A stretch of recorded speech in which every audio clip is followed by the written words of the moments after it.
This is for Spags real quick. I saw your question on Earl's thing about the bass drums. The way that I do it, I do everything different than everybody else, by the way. I consider this a drum.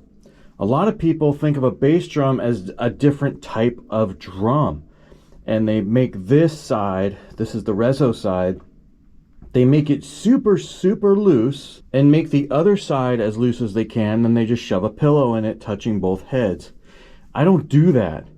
When I'm tuning this, I treat it just like a regular drum. The batter side is actually super tight. It's a really, not super tight, it's a lot tighter than you would think. Same with this side. I do have muffling in there. The guy I bought these from already had it. It's got like it's got like this stuff in it, and it's like stapled in there or glued in there all the way around. When you tighten this side that much, I recommend leaning a towel or a small pillow against this side, because when you do that, you hear this side reverberating a little bit much. But it's a killer sound. It's a very boomy sound.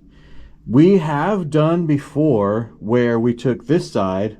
I don't even know what, I think I have EMADs on the other side.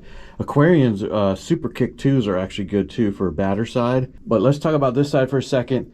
We took a double ply batter head one time and stuck it on this side and had one on the other side, because on all my toms, I run 2-ply heads on top and bottom.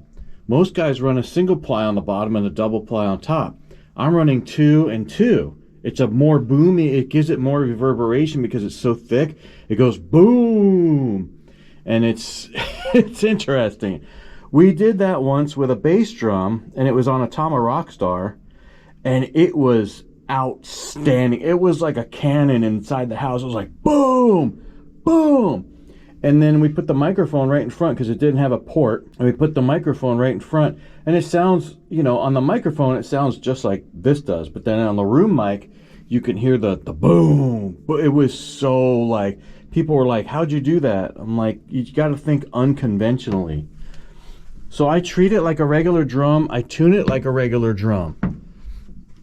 And what do we got over here anyway?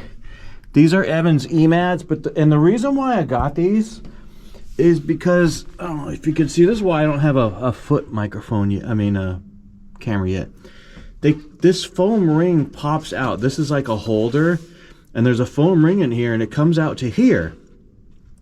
And you could run that whole entire foam ring, or they come with like this line on them, and you can cut them, and that's what I did. The foam ring, the other half of the foam ring is in here. I cut it halfway, and I did the same here. You can see it sticking out just a little bit here. It's hard to see on the camera, but it is right here, and it sounds really good.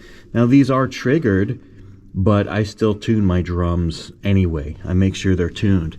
I took the triggers off the toms, but I treat it like a regular drum, and then I use this and not a stick. I'll use this, or like, you know, a marshmallow mallet that you roll on cymbals with, and I'll hit it with that instead. And that's how I tune those. So I hope that answers your question or helps you along somehow.